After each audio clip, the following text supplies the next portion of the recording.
So today's webinar is outcome mapping and bricolage. We're joined by Sarah Earl and Julius Nyangaga, who I'll introduce shortly.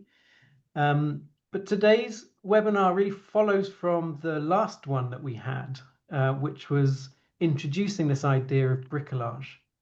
And bricolage is the theme of this series because we're leading up to our big event at the end of the year in December, the Outcome Mapping Learning Lab in Sri Lanka, and that's on the theme of bricolage in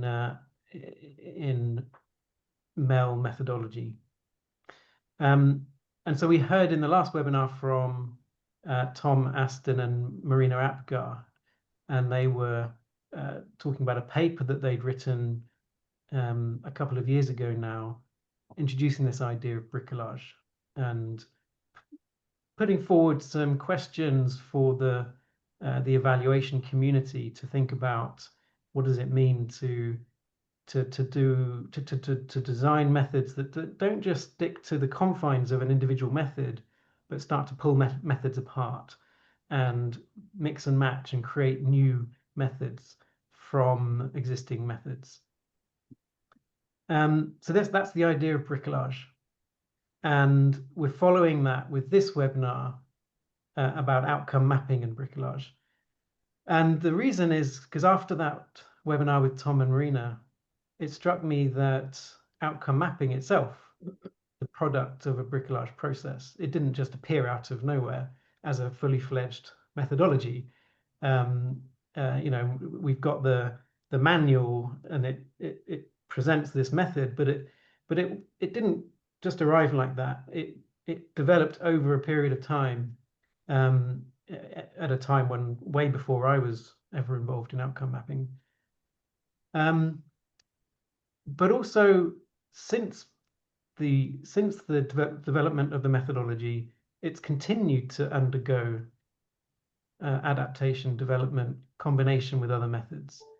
So there's a continual bricolage process in outcome mapping that I don't think is accidental. I think it's very much built into the identity of outcome mapping and the people that use it.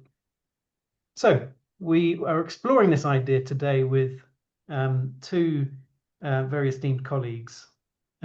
We have with us Sarah Earl, who is the Director of Strategy at the Y Toronto. Sarah is the co-author of the Outcome Mapping Manual, written and published in 2001 when she was working at IDRC. She was one of the team that came up with a lot of the original ideas in outcome mapping. So we're going to hear from her about that process and looking back through the lens of bricolage. And we're also joined by Julius Nyangaga, who is the founder and director of Right Track Africa, based in Nairobi. And Julius was one of our stewards of the outcome mapping learning community for about 10 years until 2016. And he's also one of the original practitioners of outcome mapping, having been trained in about 2005. So we're very privileged to have Sarah and Julius with us today. Thank you to everyone for introducing yourselves in chat as well. It's great to see you all. So I wanted to just give a quick shout out to our event before we jump into our discussion. The Learning Lab in Sri Lanka in December 1st to the 3rd. Registration is still open, but it closes on the 16th of October. So if you're interested in attending, please check out our website. Richard will put the link in chat, and we'd love to see you there. And I'll also mention this at the end, but we have a final webinar in our series in 2 weeks' time on the 14th of October on the topic of bricolage and systems change. So we'd love to see you back for that event. Perfect. Well, let's turn to Sarah and Julius now. I wonder, Sarah, maybe you can just start by telling us a bit about the story of outcome mapping, where it came from, what drove out IDRC to develop this approach in the late 1990s, and where did you go for inspiration? What are the roots, if you like, of outcome mapping? Yeah, thanks, Simon. And thanks for the opportunity to be here. Nice to see everybody. And please jump in on the chat if there's something that's said and there's a question. I know there are multiple people who are looking at the questions, so we'll pull things and try to make this as much of a conversation as possible. It was a really fun time, like when I think back to the turn of the century and like working on outcome mapping, because it was a big group of people. And that might be so it is a story of bricolage, as Simon said. And when Simon contacted me, like my first response was, gosh, if only we had had the language of bricolage at the time, because we were really in a place where I was working at IDRC, the International Development Research Center in Ottawa, Canada. We were at a time with a government, not just in Canada, but elsewhere as well, that was demanding quite substantially and with some veil of threat. They wanted to know what the impact of the work that this Crown Corporation that was spending Canadian taxpayers' dollars was having in the world.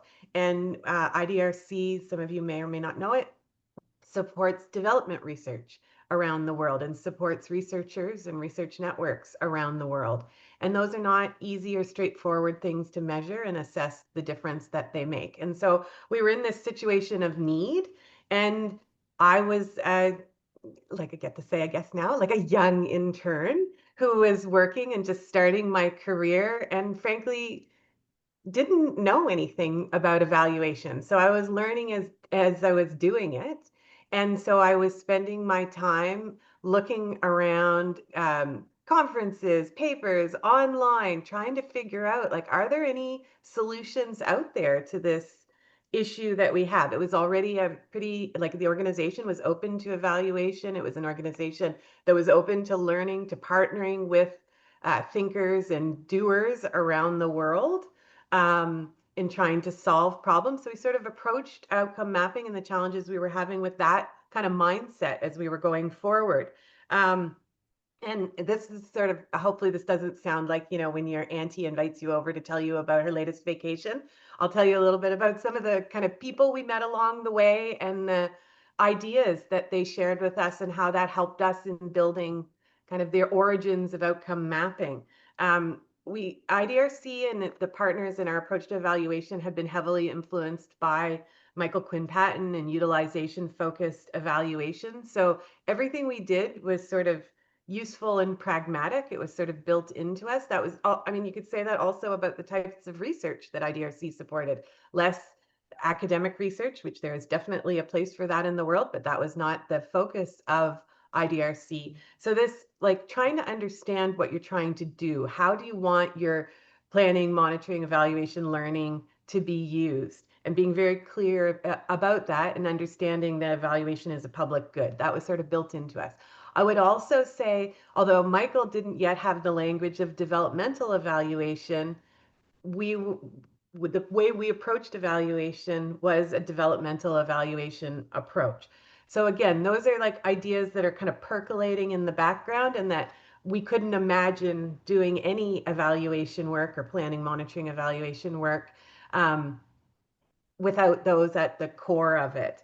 And then I came across a man named Barry Kibble, who was an American consultant, I think located out on the west coast of the United States. And he had been using a methodology called outcome engineering. And he was working primarily with social service sector of the United States, where the unit of analysis, if I could put it that way, was the individual. That wasn't IDRC's sort of major unit of analysis, of course, working with some researchers, but a lot of networks, a lot of organizations, a lot of sort of groups of individuals in the policy process or within communities or in the private sector. And so working with Barry, I contacted Barry and I just said, can we talk about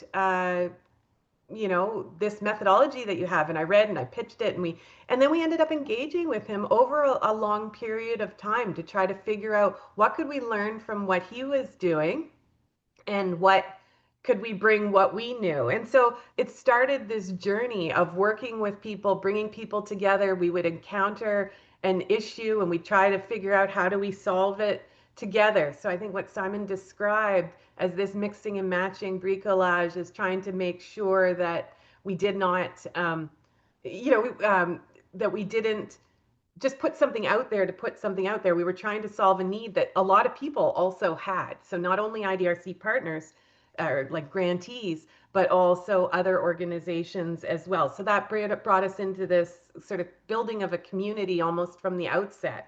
I held the pen in the sense of we would try something with somebody somewhere, or we would have a meeting where we'd talk about something and then we would come together and we would share our learnings and then we'd sort of build it in. And eventually that, went from 3 pages to 5 pages, it really just built that way. And eventually we thought that there was a need and there was also some credibility that would be given by having it kind of codified into a book or a manual. And so that's what led to the writing of the manual. We also worked with people who were philosophically aligned with us and trying to solve similar problems in organizations like Simon saying before he joined ODI. We were working with colleagues from there. We were working with the most significant change community. We were working with IDRC programs and partners all over the world. And so some of the earlier testing of early concepts of outcome mapping, you can find those documents that describe what was done on the outcome mapping learning community under resources. I still go back and look at them sometimes because there's something I'm like, I remember we tried something. And I think that's the heart and nature of bricolage, is that you're asking, what do we need to do in this context and for this purpose? And where can I take this, that, and the other thing to put together an approach and a methodology that will work? And so that was really a big piece of it. But I do want to give credit to Barry Kibble and on some of the core concepts. I'm sorry, I was trying to find in old papers and documents and stuff, notes, but I can't remember what was his language and what was kind of developed language. But the core concepts of boundary partner and progress markers, those came from Barry's work. And I remember he talked a lot about Joseph Conrad's existential journey. And that's where progress markers came from, in his mind. So he was an amazing philosopher engineer. And so that was a really fun person to get to work with. As I said, we put this together into this manual and then started to support a community that took it even then the ideas that were in outcome mapping became the bricks for other methods and approaches. ODI did early work on, in the policy influence community, the rapid outcome mapping approach, and outcome harvesting came from early conversations around outcome mapping, and you can see its origins in it. So I think outcome mapping started as a bricolage, and then outcome mapping has in turn supported other bricolage, which is an exciting thing. And it would have been super helpful to have that language of bricolage at that stage, because we were always worried, and frankly, we were being criticized quite a lot about thinking we had come up with something so brand new, but it wasn't. And you're trying to solve a problem, and so you're like, no, I don't think I've come up with the answer to everything, but I think I've come up with something, or we've come up with something that is helpful to solve certain problems if it's used in a way that's open and engaging and picks and chooses what it needs as well. So outcome mapping certainly frustrated some people in those early days who wanted a recipe for how to do it. And if we had the language of bricolage, we could have said, no, because we were just saying, it depends, the dreaded "it depends" answer to all the questions that would come of that variety. It depends on your context. It depends on what you're trying to do. Take what works for you, leave what doesn't. But I really believe that if we'd had the language of bricolage, it would have given a bit more legitimacy to that than that answer provided some in those early times.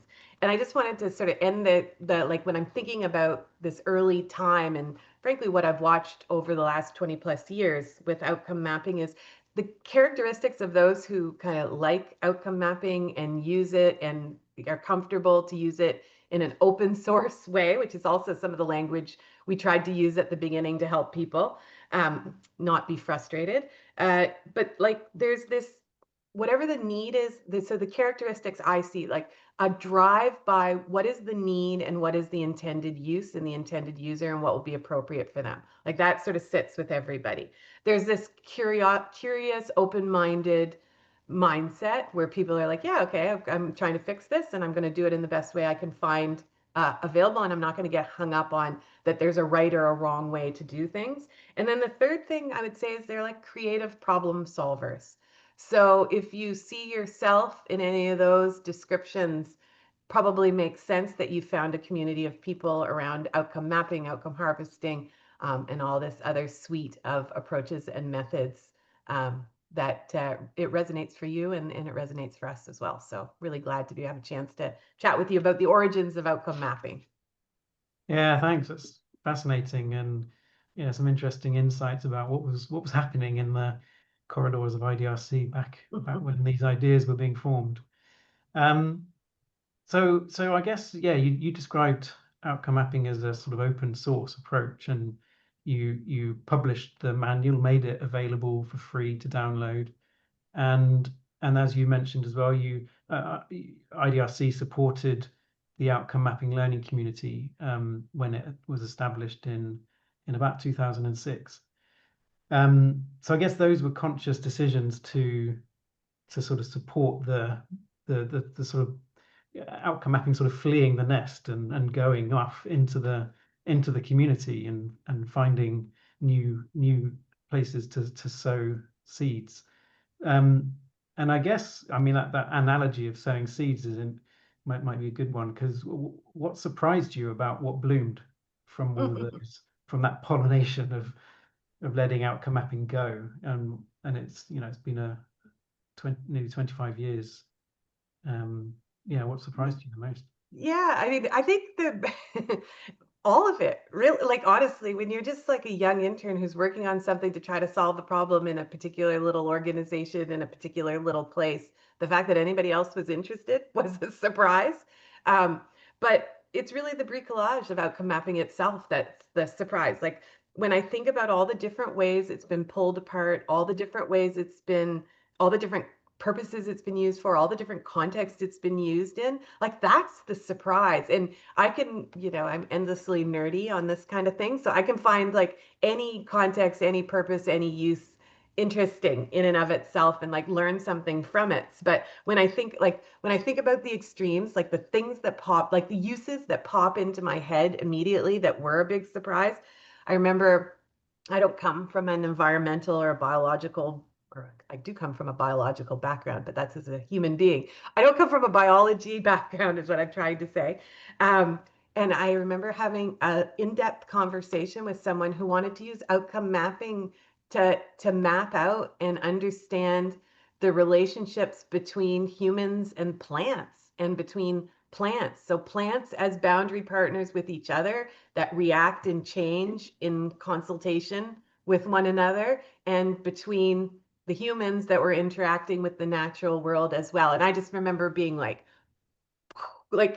methodologically it made sense to me, and that was all I could say to her. Yeah, I can see what you're trying to describe. I've never seen it written up, but I've always wondered about that, if that was helpful to that person doing that interesting work in that context. And then like all the way to like one individual who contacted me and said, oh, it was so helpful for me. Like I used outcome mapping and all the steps, I might add, I remember she told me, to plan out and monitor my own fitness journey, my own like process of trying to get involved in exercise, and watching my progress over time and trying to improve and figure out what I needed to do differently. So like, I just give you those two little examples because to me, they represent like such different contexts, such different ways of thinking about using outcome mapping, but both of those people found the concepts, ideas, and tools helpful and used it in the way that worked for them. That's what surprised me. Yeah, thanks. And then final question before I then just turn over to Julius. But is there anything that you'd change if you could go back and write the manual again? I don't know if this is a function of age where you get a little more relaxed, or I know what happened with it, that it wasn't just a book that ended up on a bookshelf that never got used, but kind of yes and no. So I think a younger me would have said, yes, like all the areas where it was weak, I wish I could have like gone back and rewritten it and like included those things, particularly like I remember the one that cut deep for me, like comment in area of work was around the lack of inclusion of an equity perspective into it and like social analysis, gender analysis.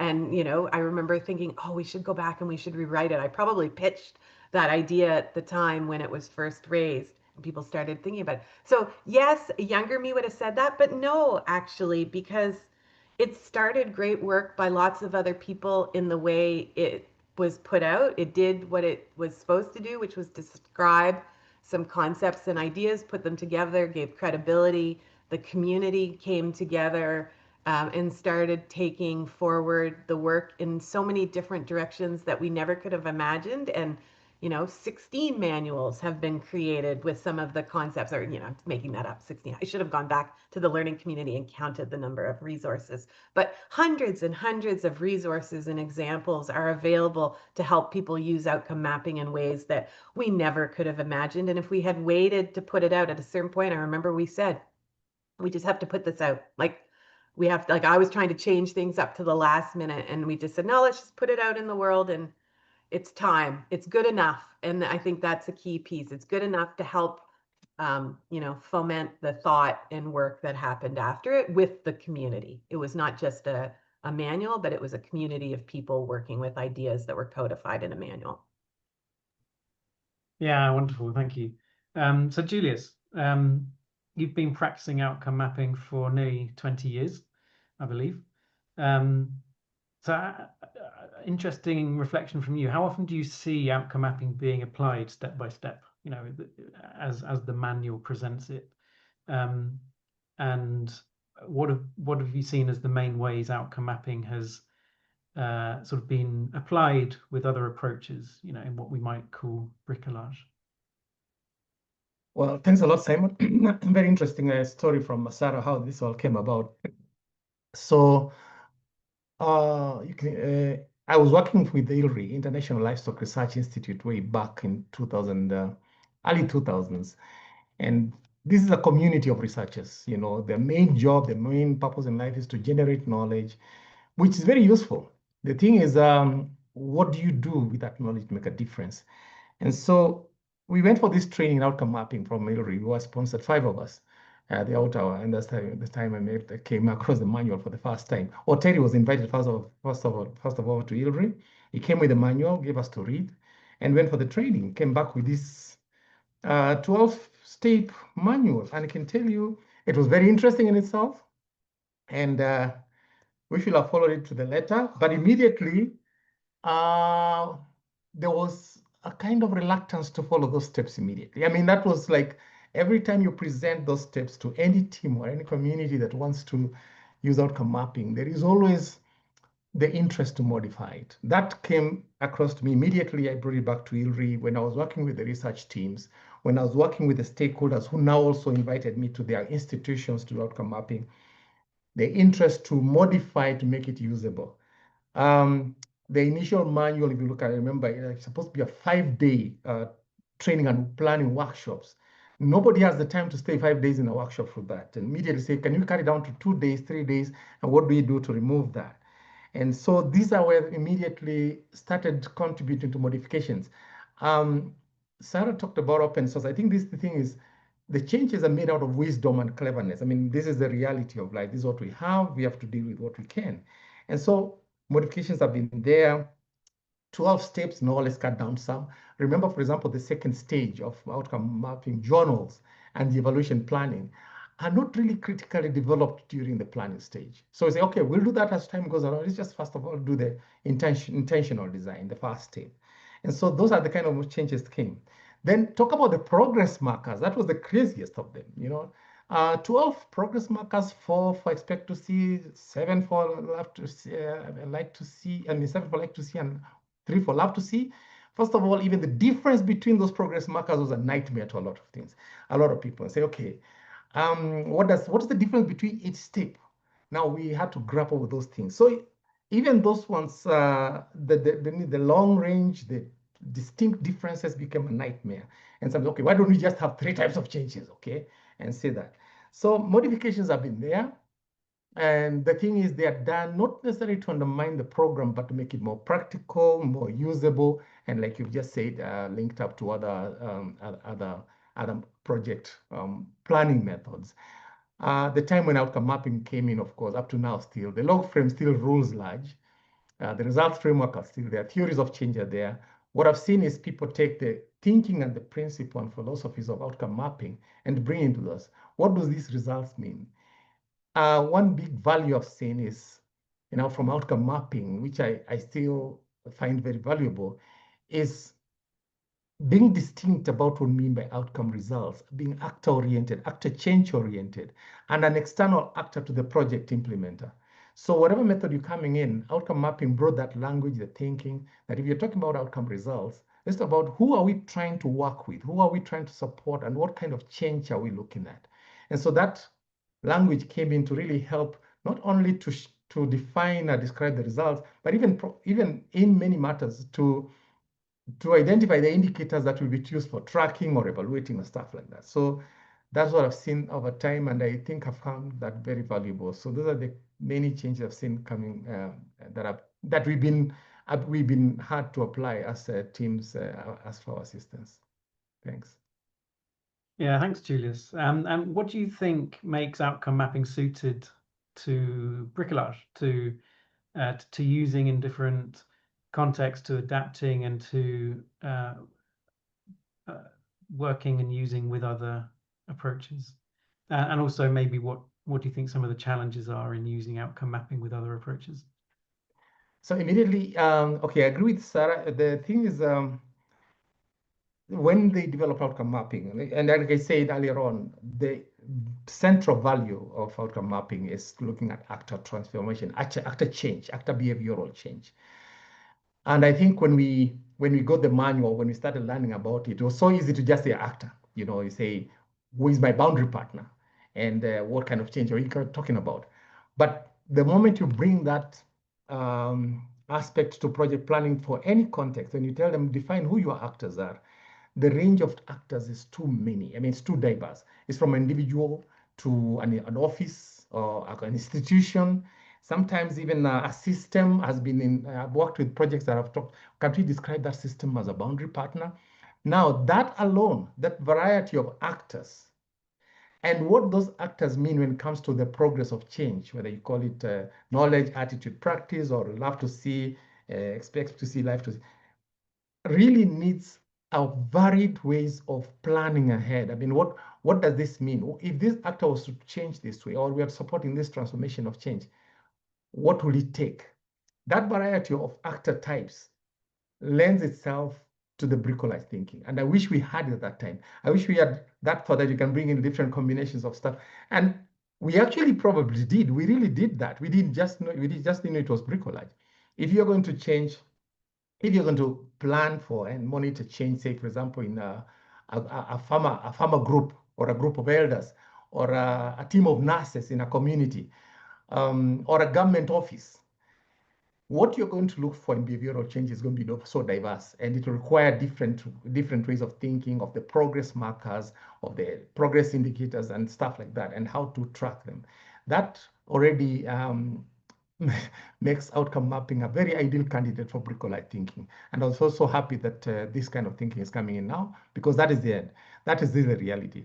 As a project is to be conscious that your actors are not uniform. They are totally distinct, and you really are trying to bring a vision that has got so many combinations of change, And each of these changes is going to require different ways of telling the story. For some, it's just counting, numbers. For others, it's the story of change. And for that, and then also the influencing context require all these different bricolage thinking to bring that together. Now, the challenge of using outcome mapping with other methods is really trying to find is how to blend them together, how to bring the thinking together. One of the first challenge you face, of course, is resistance. If you're working with teams, outcome mapping is supposed to be a very participatory process, but it depends on how willing some of those participants are willing to think differently from their backgrounds and their trainings and their solid ways of doing things. But a success in outcome mapping is let us allow, say, for example, a behavioral change is a story change. It's a big, it's something that focuses on how do people relate to your output to show that you're making a difference and not necessarily counting what has changed. We're having I think a webinar. I've just invited to present a training seminar next week somewhere. And one of the things we're being told is we're working with a team that's talking about patents, a research team that is training innovators on how to come up with new ways and systems and developing patents. For them, outcomes are the number of patents that have been developed and the number of people are using it and the extent to which they're going into the field to become commercial products. They'll be looking at those kind of quantifiable stuff. Yet, outcome mapping can tell them, let's look at the story. What would happen and changed how, and what happened didn't change as we expected, and then therefore, what do we need to do differently? So these are the challenges. Blending those different kinds of thinking to an outcome mapping philosophy of language is what you need to do. It requires you to be very smart, and it requires to be very accommodating, and know sometimes some of your ideas will be undermined, which is okay, and you also learn from that. But others will really, really be appreciated, which we also benefit from that. Thank you. Great, thanks, Julius. And I wonder if I can bring in Mariam now. Mariam Smith is one of our stewards in the outcome mapping learning community. She's also one of the organizers of the Learning Lab and has been working with Richard Smith and some other colleagues to put together the program for the Learning Lab. And there's a good opportunity to bring in thinking ahead to the Learning Lab and these discussions of bricolage into this discussion about outcome mapping now. Mariam, do you want to?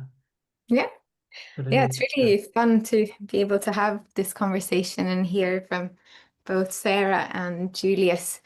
So I think some of you started to write some questions in the meeting chat, and make sure you write your questions there, or if there's anything you'd like to raise, that's just fun.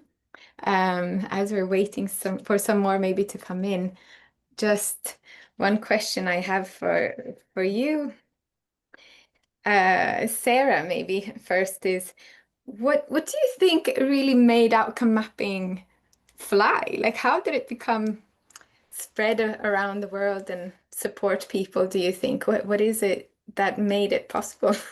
I think it really was the community, honestly. I mean, I think the ideas were useful.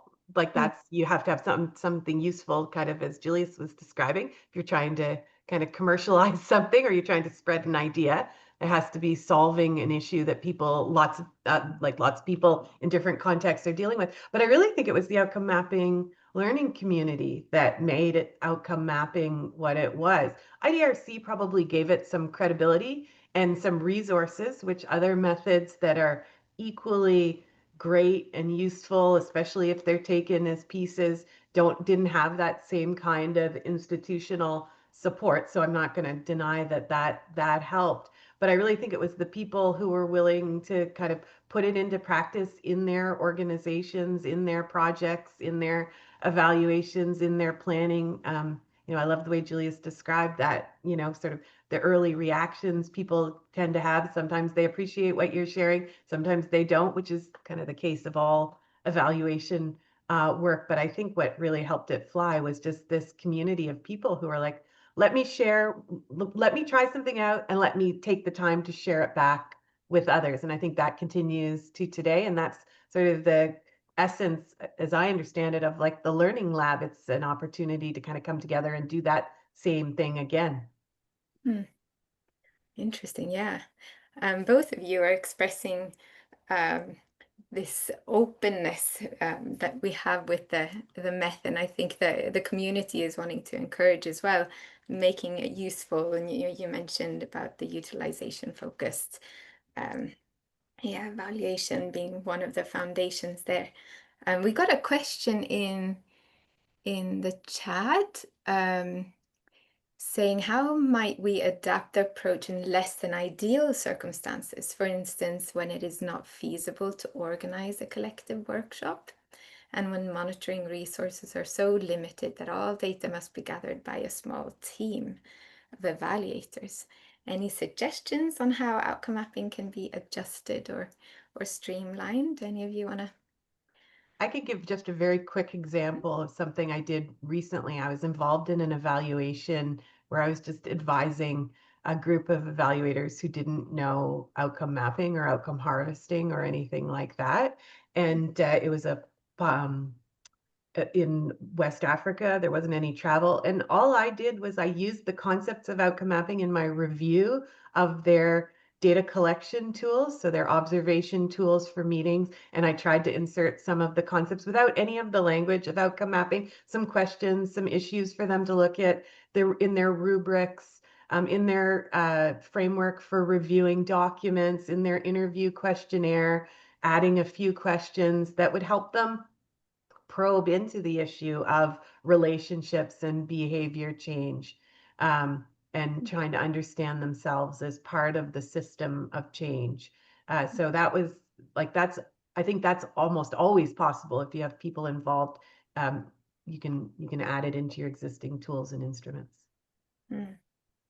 I could add that I've worked with the outcome mapping. I've worked through an outcome mapping process and tools and everything from a wide range of actors. First of all, even individuals. I mean, you find you're working with an individual who has problems or is scared or even not very sure that he should use the outcome mapping language in the whole institution. So on their own, they just develop the tool and they use that very successful for their MMD.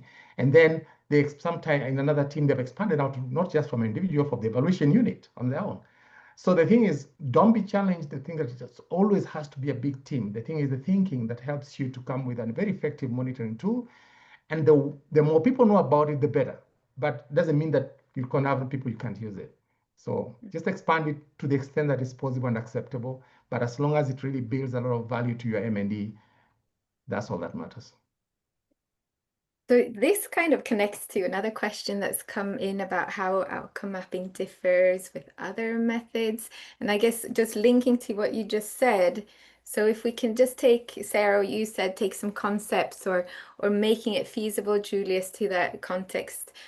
What is something that you really guard? What do you think? I think you've expressed some already as you were talking, but maybe just to help us think how it differs from other methods and what we can use when we're blending with other methods. What is that core that you think is what we guard and that we really want to support the world with when we come with outcome mapping? Sarah, you can start if you want. Yeah. So if that's the question, like I remember all the way through my time at IDRC, people would say, is this really outcome mapping? Like they would show me something and say, so that's sort of the question you're asking, is what makes it fundamentally outcome mapping? And I think for me, it's two pieces.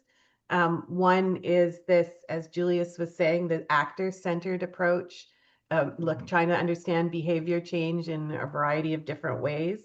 And then the second piece for me, and this maybe it's coming from the perspective of someone who is working in a granting agency, it's seeing yourself, whoever is doing the outcome mapping, like it's told from a perspective. So it's viewing yourself as part of the system, not as outside of a system that's sort of tweaking and playing with people in a social engineering kind of way. To me, that's not the spirit of outcome mapping. And that's not the essence of outcome mapping, is if you don't see yourself as part of the system. You need to see yourself as part of this broader system of change where we're interconnected through our relationships with others, and that's how we have influence, regardless of the what our implementation looks like.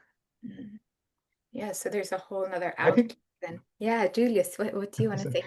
yeah, thanks a lot, Sarah, for that. I mean, the actor focus is as a result to aim for work and support is very important. I think that thing we have realized we have really maintained in all the teams I've worked with, and that even if you're not using outcome mapping, is the mapping itself. Actually, you're talking about progress markers. You know, change doesn't happen at once. A change happens through stages. It's acknowledging that we should not strive for seriously a very ambitious change. Let's have levels of change that we can work towards. If we are lucky to get it, that's fine. If not, what are the small different changes that we can acknowledge we make a difference? So progress markers, the expect, like, love, are a very valuable principle. And in whichever, whenever we think about mapping, even when we integrate the thinking with other methods, when somebody says, okay, what we call midterm results, long-term, intermediate, yeah, those are very valuable ways of classing outcomes, but outcome mapping can help you define that. If you think of the expect, like, love variations or graduations, yeah, I think that's a very central principle outcome mapping that we should maintain.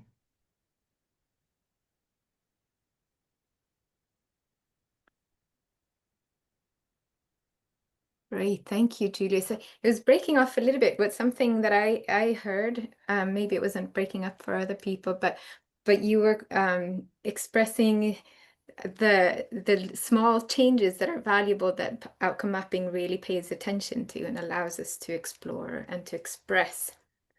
Thanks. Yeah. Thanks. Yeah. Nice. Is that right? Yeah, that's right. The progress marker graduation, the progress marker thinking has been very valuable from outcome mapping, but also when you integrate it with other, how do you define levels of results? And so if you have a problem thinking what's the difference between an immediate and intermediate and long-term results, that thinking of expect, like, love has been very valuable to a lot of teams. I would also like to maintain that if I'm going to, I mean, for as long as we can think of a project management. Yeah. You can call it different names, different titles, different labels, but it's very valuable thinking. Just coming back, Miriam, to your earlier question around sort of what made outcome mapping fly.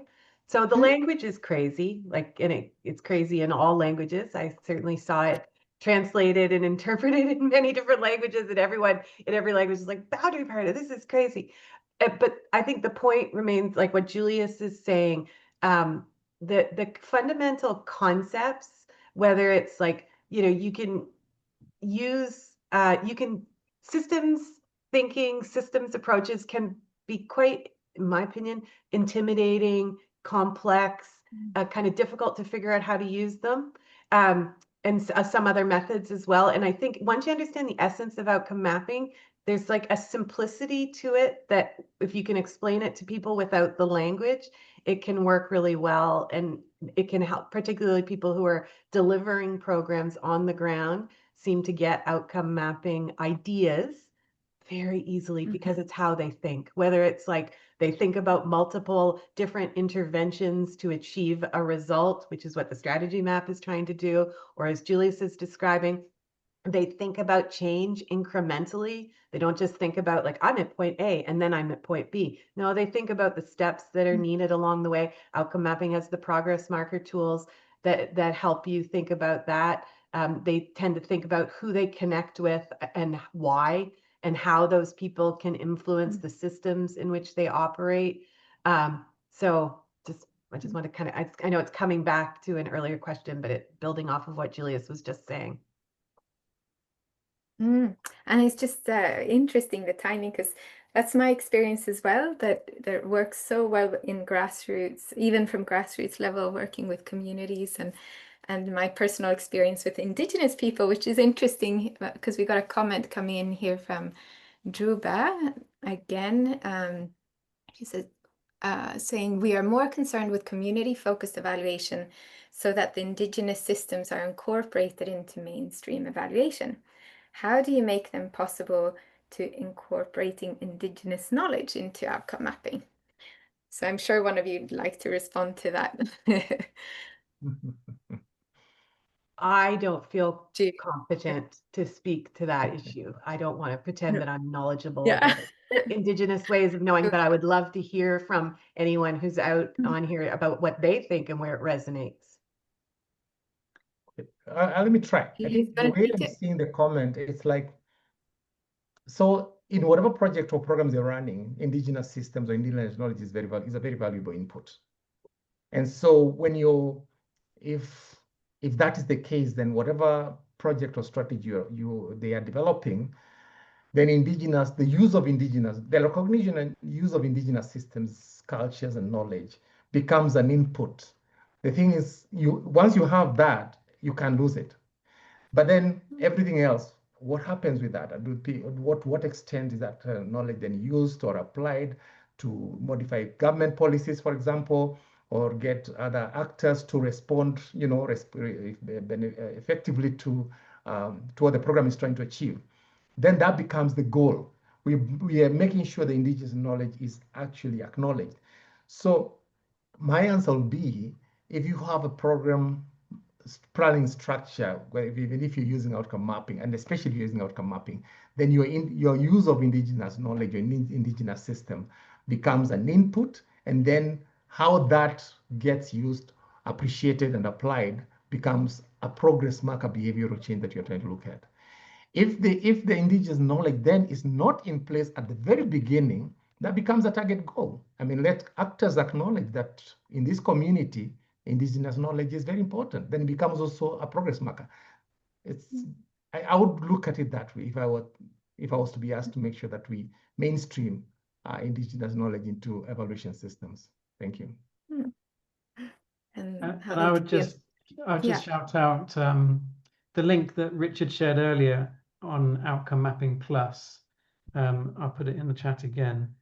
Is relevant here because it was developed by two of our sort of members in the community, Sonal Zaveri and Heidi Schiffer. And Heidi Schiffer works a lot with Indigenous groups in Canada, and they particularly took outcome mapping and I guess bricolaged it with other approaches that fill in the gap that Sarah was talking about earlier about equity and power dynamics. So they brought in a lot of tools that already exist to assist with identifying power and equity, and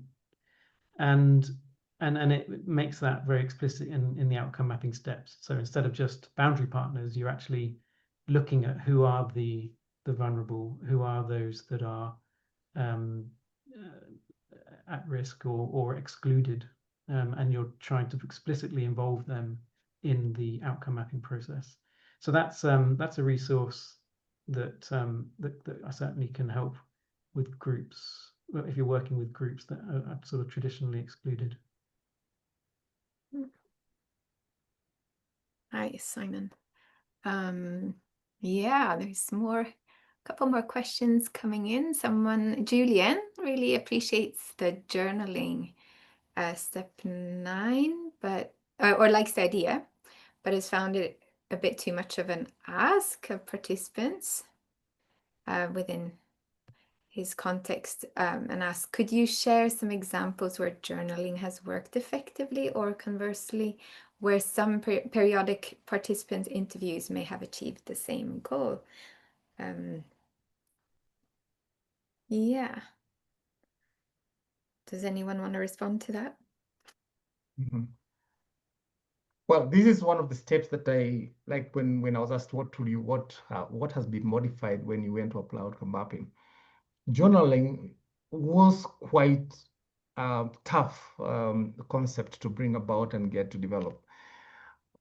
It was a good idea, and it's not that it's completely off the question. The thing is, once you have your progress markers, then what do you use to record progress and know you're getting there and be able to report back, especially for monitoring aspect? And there are frameworks that were provided there. When I presented this to all the teams that I've been working with, this is one of the places where I found a lot of modifications, because I told them you don't have to rigidly follow what's in the manual, but use the principle of thinking of graduated steps of change, and then what do you collect? What kind of data do you collect to show how far you're doing? But do it in ways that work for you. First of all, you can make it as simple as you can. If the journaling doesn't work, I have worked with project teams that actually have got very rigid, that was Salvation Army, a very rigid outcome mapping journal, and they followed it up for almost 4 or 5 years. It was very interesting, but very useful for their final evaluation because we had a lot of data that they recorded over time. The thing, it was really labor heavy. One other ways I've seen people using journalizing is actually like during very limited times, midterm evaluation and end-term evaluation. And they had the framework to sort of do the thinking of what should have happened up to now, how far we gone with expect like lab, as a form of a story for telling during an annual appraisal or during a midterm appraisal. Just that, simple, nothing else. No journals, just a way of collecting data. And I like the example you say during interviews. Yeah, periodic interviews, that's how they collect the data to show how they've gone. And in line with Bricolage, this is where you bring in other data forms that are not necessarily progress markers, but can show, yes, this happened. So if there's an appreciation of a new technology, an outcome from a results framework or a log frame could be some percentage increase or some rates of change or something like that. Bring that into the outcome mapping journal. That doesn't stop you from there. And so that really makes it easier. The thing is, the journal is there. Think about the framework, try and learn what it does, but simplify it and use it the way that it works. That's how I think we have worked with some of the teams that I've worked with. Just in case anybody isn't reading the chat, I think Simon also raised what I would have said. Some contexts don't allow, like the outcome mapping manual and journals are intended for a context in which you're trying to gather information over time. And some contexts don't lend themselves well to that. Outcome harvesting is a great way to think, to look for some inspiration to how to do it periodically too. And others on this call and in this, like on this screen and on this call, could share more about outcome harvesting. But I think that's part of the reason why outcome harvesting was born. Yeah, that's true. Exactly. And maybe just going back to progress markers and the journaling idea, Sarah, do you want to just share a little bit, like what did you try to do with that step there? Like what should we take away with it? Not much, I think, truthfully. I think it's a very, very difficult task. And it's because learning, data collection, figuring out what you're going to do with that information, getting people together to participate in the process takes time and resources that unfortunately aren't always appreciated and provided in some of the projects and contexts we work in. And so that's why I start by saying, I think unfortunately you have to recognize that that's not always the case. But I do think whenever you so from the journals, what we were trying to do is we were trying to find a way to help people collect data and learn as a group iteratively over time and improve their performance as a program. It wasn't about getting better at monitoring or evaluation. It was about always asking the question, how can this initiative, I'm just going to call it that's using outcome mapping, be more and more effective in the context that it's operating in. So fundamentally, that's what the journals were trying to do. But from the very beginning, they were, they've been they're not the easiest to implement, I guess is what I'm trying to say. We tried to create I remember some of the things we tried to do to fix it. We tried to create a database. We tried to create tools that people could use, interview guides, questionnaires, ways to review documents as they came in. I think there have been tons and tons of different attempts, but this is not unique to outcome mapping. Monitoring is hard. And so in some ways, monitoring is harder than evaluation. I think if you think of evaluation as a kind of a contained activity and monitoring as this ongoing activity. And so I think the monitoring helped in some ways and didn't in others.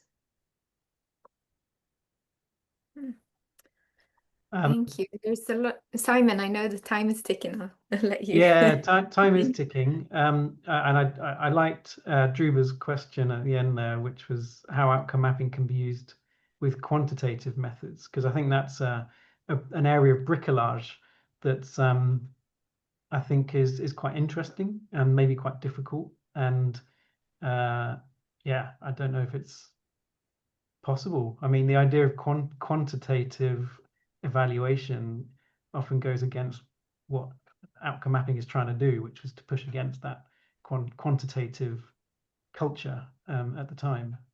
But often we're forced to work in those ways, and rather than just saying yes, you have to then stick to your quantitative methods. Are there ways that we can bring in some ideas of outcome mapping to add value in those situations? So maybe one last thought before we close from Julius and Sarah. Well, I think that's like you've just said. You've just said that the interest in quantification cannot be dismissed, no matter how much. I mean, I've worked with teams, project teams, and I've come to realize human beings have of different types, but you'll always have a quantitative-minded person and one person who appreciates the story of change. That's always happening. And if you want to bring about teamwork, appreciate the contributions and the thinking. And so for outcome mapping, it's a behavioral change model, and that is okay. But if you want to retain the quantitative people, they want to say, okay, what does this look like in numbers? And I can tell you, when it comes to progress of change or levels of change or extent to which there is transformation, if you don't bring in convincing quantitatives, it's a problem.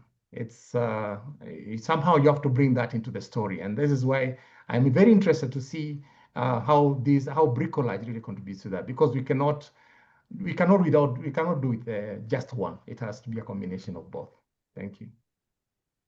And I think I would say this is a challenge of mixed methods in evaluation always. And I think go back to your questions you're trying to answer with your monitoring or your evaluation, and fundamentally how this information is going to be used. And then you can determine what's the appropriate method to use it. So there are elements of outcome mapping where you most certainly can count, whether it's outputs, whether it's activities, all of that it can certainly be done. But I think it's more fundamental than that. And I think that's what Julius is also trying to get at.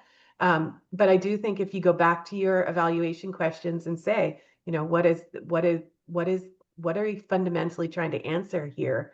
And what is the best method with which to do it? That's the way you figure out what is the right method. And that's the way you do bricolage. Like, this will help with this, but it won't help with that. So I need to go somewhere else to find the method that will help me answer that questions. But don't go in method first, go in use first, question first.